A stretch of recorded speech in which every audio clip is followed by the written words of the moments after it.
And we are live. Good morning, good afternoon, good evening, wherever you're watching this from. And welcome to another rendition of Ring Rats and Riot Acts, your DeFi Wrestling review show here at the BC WrestlePod Network. Of course, I am one of your hosts, Mikey, and usually I am joined with my DeFi Wrestling co host, Andrew. But Andrew is currently taking a bit of a hiatus for the fall from wrestling related content, but he will be back in the winter. But I promised that I would keep Defy going because there's not that many shows left this year, and I'm here to review last night's Defy Aeon. So please forgive my nonchalant demeanor. I've crammed in SmackDown. We did a live watch along last night for CMLL's 92nd Aniversario, and I got up early enough this morning to make sure I watched Aeon and I'm properly prepared for the review. So, this review is going to be on the bit of the shorter side. I'm calling it the 15 under 15, so to speak. I'm probably not going to go more than 15 minutes talking about the show, but I highly encourage you to go watch it because there were some great moments, had fun matches, and you know what? We got to support that independent wrestling. But before I get into the review, really quickly, if you are new to BC WrestlePod, welcome and hi. We are a team of 14 people at this point. We're just collecting everybody like Infinity Stones at this point. And we are here. We love professional wrestling and we pretty much cover a lot of things. That includes the US feds like WWE, AEW, TNA. We also cover some US based independents such as Defy Wrestling and GCW. But we also cover international brands like CMLL, Progress Wrestling, New Japan Pro Wrestling, Stardom.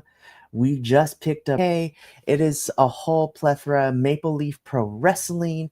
It is so much fun. We do a lot of things here, and we love that you are here.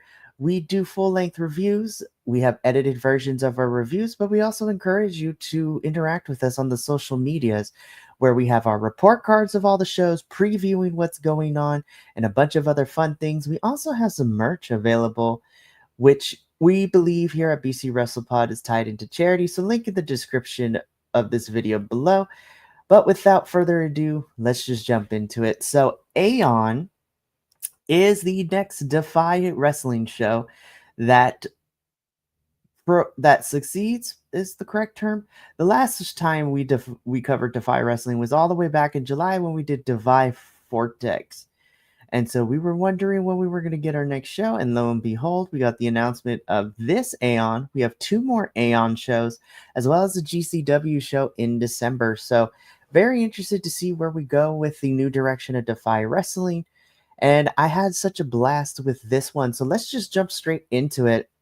We kick things off with our Defy World Champion, Clark Connors, holding an open challenge for the Defy World Championship. Now, of course, if you do not know who Clark Connors is currently in New Japan, and he is part of the Bullet Club War Dogs faction, who also happens to be our Defy World Champion. He won this in a contest, a tournament that was held for the vacant title as Ricky Starks, who was the champion after Defy 100 earlier this year in February, vacated the title due to him being signed with NXT and WWE.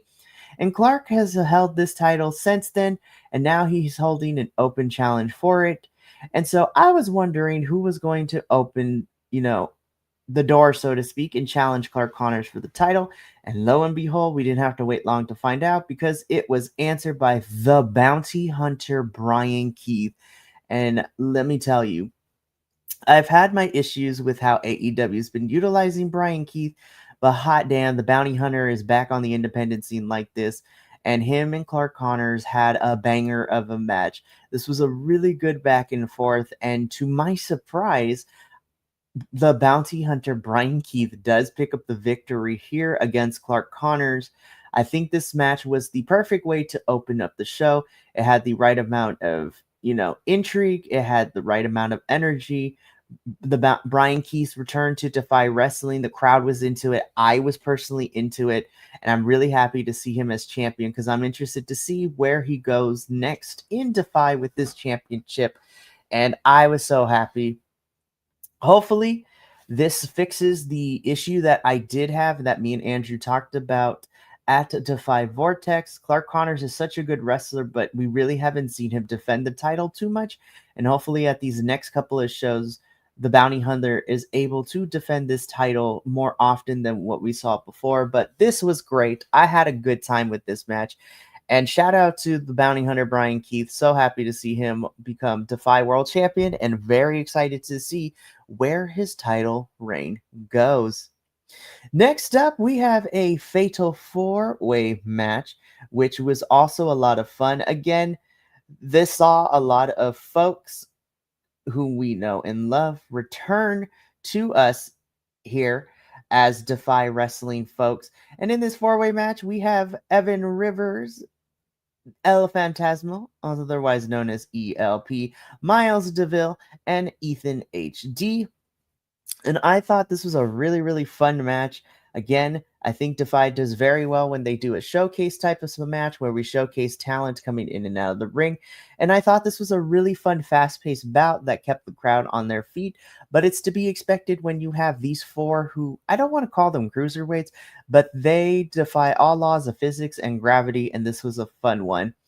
Of course, my standout for this match has to be Evan Rivers. Again, Defy has introduced me to him, and every single time he's been on my computer screen, every time I've watched Defy is so much fun. I'm biased, but of course, because I'm a huge fan of ELP. Again, I watch New Japan and cover New Japan here at BC Wrestle Pod. I mean, I watch and cover everything, but that's besides the point. ELP is such a phenomenal wrestler, and he works well with other people. Hence, his match with Takeshita at New Japan Resurgence earlier in the year back in May was so good. I was having a good time with this.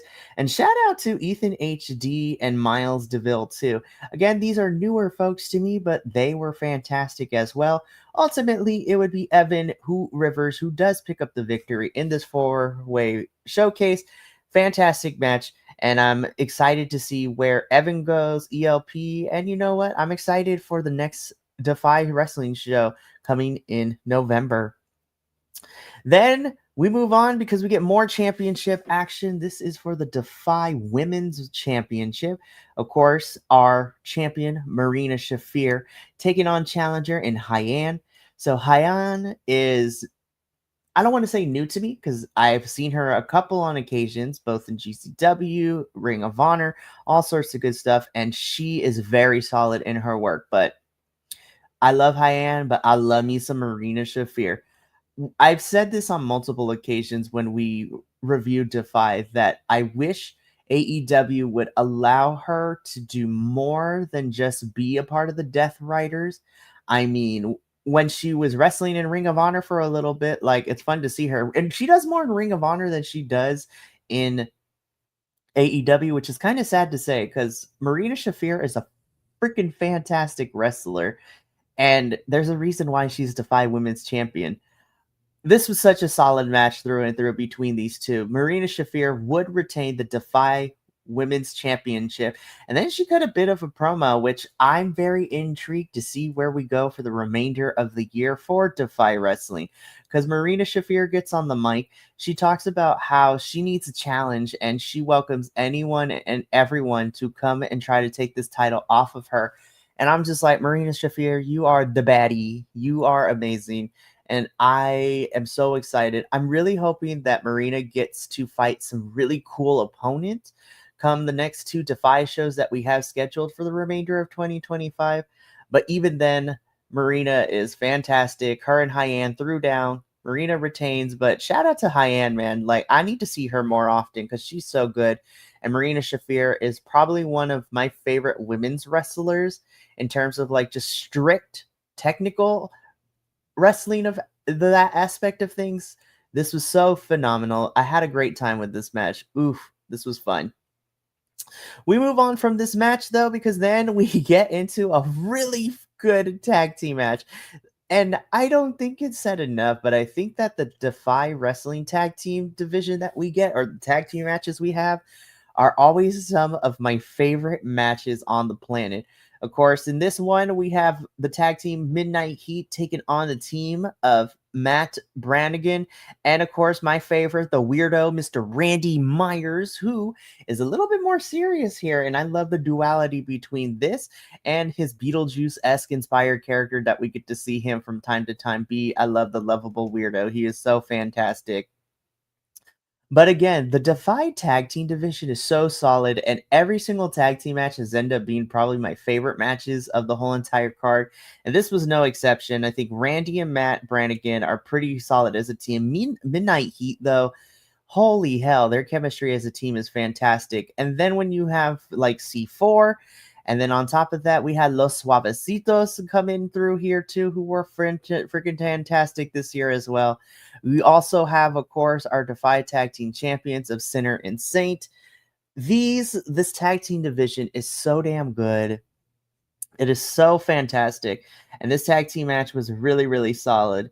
I felt that this match was a good classic tag team match with grit.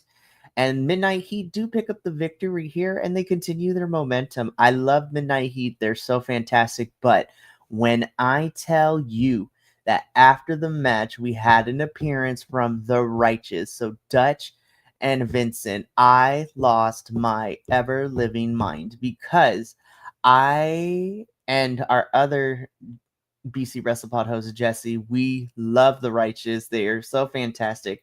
We were wondering what the next move was going to be, since they're no longer with AEW and Ring of Honor. Rumor was that they were going to be with WWE and sign with the Fed. That might still be the case for right now, but damn, their appearance made me happy. I would love to see The Righteous stick around to Defy for a little bit, and I hope that we get to see them at the next Defy show. I really, really do. Which sets up something fun with Midnight Heat and The Righteous, as well as, you know what, Righteous versus Sinner and Saint for those titles would be amazing if we were to get that down the line. But this was a fantastic tag team bout. I had a great time with this one, and I'm excited to see where the tag team wrestling division of Defy goes. In our semi-main event, we have a women's singles match. This is Amira versus Nicole Matthews. So Amira is the rising star on the independent scene. I've seen her twice at this time, and she's really, really fun. Nicole Matthews, a vet of the industry as well. We saw Nicole last Defy Wrestling in a singles bout as well. I don't want to say that this match was the low point of the show, but it definitely was the palate cleanser, as I'll put it, because between our 4 matches that came beforehand, this was weirdly placed at this point of the card, and I felt that maybe we could have opened with this, or we could have put it between the 4-way match and the women's championship. But even then, was still very solid action. Again, Amira has a rising stock in the independent wrestling scene, and Nicole Matthews has been here forever, and it made sense that Nicole went over on Amira, the vet defeating the young upstart. I thought this was a really fun match. Nicole Matthews, the veteran savvy, was too much for the rising star of Amira. The in-ring was very solid. This was really fun. This was a good showcase of both people who aren't, well, not both people. This was a good showcase for anyone who hasn't seen Amira or Nicole Matthews, and I'm excited. I hope Nicole sticks around, and I would love to see her get another shot at Marina Shafir in that Defy Women's Championship. This was really fun.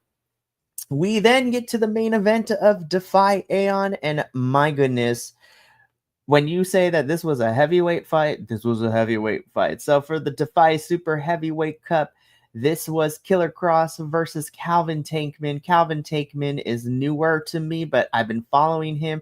I've seen clips of him. I've seen him in a couple matches. He is so freaking good. And then, of course, gotta support my fellow Boricua, Killer Cross. Now that he is back on the independent scene, he's been popping up everywhere, and it is so freaking good. I really love this match. This had good heavyweight action. I love the spot when the ref was telling Killer Cross and Calvin to watch their punches, and these two gave him the D3, which was hilarious to me. This was really good. But this was a really fun main event, and I'm super happy to see these two here. Killer Cross does win and is your inaugural Super Heavyweight Cup champion. I think Calvin Takeman looked really good in this match, and I'm so excited to see where he goes from here. And you know what? I'm really happy to see Killer Cross win this match and also be back on the independent scene. I think this match against Calvin does add more to Killer Cross's prestige in his resume. He cuts a promo. Killer Cross cuts a promo afterwards talking about how he's happy to be here. You know, the crowd was booing when he started to mention WWE, where he was previously. But Killer Cross sends the crowd home happy. Everybody is such a big fan of him. I'm a huge fan of Killer Cross, and I'm hoping to see more of him here in Defy, as well as the, rest of the independent wrestling scene. And that's going to be it for me here for DEFY AEON. Again, this was going to be a shorter review as it's just me, only 6 matches. But I highly encourage you, if you have not seen a DEFY Wrestling event, and I know especially for wrestling fans who are just used to the Fed of WWE and AEW, and to a certain extent TNA, to me those are the 3 major ones here in the United States. I highly recommend that you at least create a triangle, a trifecta of wrestling, as I call it, where I think if you want a good grasp of what the wrestling world has to offer, I think you find one of the major televised feds, so WWE, AEW, and TNA. I also recommend that you find an independent wrestling promotion that you want to follow in the States. Defy, GCW, Hood Slam, Hog, whatever your Wrestling Revolver, whatever your independent promotion here in the stateside. And then the third one, you need to find an international brand to watch, whether that's CMLL, New Japan, Rev Pro UK, Maple Leaf Pro Wrestling, Stardom, Mighty Gold, DDT Wrestling, Joshi Pro Wrestling, whatever your brand is. I highly recommend that you find a triangle of madness, so to speak, of a U.S. major fed, a U.S. independent, and an international brand to open up your perspectives and horizons. And DEFY Wrestling is really solid. Of course, it being from my coast of the West Coast, but more specifically in Washington, DEFY Wrestling is so much fun. There's a lot of good people there, good talent, and they are definitely worth your time. But that's going to be it for me here at Ring Rats and Riot Acts. The next DEFY Wrestling show won't be until November. So hopefully by then it will be myself and Andrew to be covering it. And to be fair, this is it for the rest of BC WrestlePod this week. We have nothing going on tomorrow, but I do want to preview what the remainder of what the next week is going to look like, because boy howdy is it going to be packed. So let's take a look really quickly at what this upcoming week holds. So again, there is nothing for the rest of today or all tomorrow, because we are taking a rest. I am taking a trip to Los Angeles today to go see my first GCW show, which I'm excited about. But here is what this upcoming week looks like. On Monday, September 22nd, 5:30 p.m. Pacific, the WWE boys will be here to review WrestlePalooza, which is happening later tonight. So we will be here to review the first PLE on ESPN, and that's been a whole debacle. So we're going to do our best to try to get you covered for it. Then on Tuesday at 6 p.m. Pacific, September 23rd, the AEW crew will be here to review AEW All Out Toronto. Wednesday, we have our double dose reviews at 5:30 p.m. Pacific. It is the go-home edition of NXT Before No Mercy, and we will be reviewing CMLL's 92nd Aniversario. So I highly recommend that y'all come in, and it's going to be great. Thursday at 6 p.m. Pacific, we will be reviewing Mystery Wrestling 18. So the Mystery Wrestling crew, the Grapple Gumshoes will be here to review it. Friday, we will be reviewing another episode of TNA, which is the Go Home review for the Go Home show for Victory Road. So we will be doing our predictions for that as well. And then Sunday, the 28th, 11:30 a.m. Pacific is our WWE review, and 6 p.m. Pacific is our MLW Fury Road watch along. I will be here, not sure about Adolfo, my co-host for MLW, but I will be here to watch Fury Road, which will lead us into Slaughterhouse the following weekend. So we have a packed week and it's super excited and I cannot wait. But thank you so much for tuning into my DEFY AEON review. Make sure to follow us all over the socials at BC WrestlePod. And I'm looking forward to seeing y'all for our upcoming week of wrestling goodness. But from all of us here at BC WrestlePod, remember, take care of yourself, love one another, stay Bi-Conic, and more importantly than anything, you always deserve to finish your story. We'll catch you Monday to kick off our week of crazy pay-per-view and weekly reviews. But until then, this is Sayonara, adios, and until next time, peace.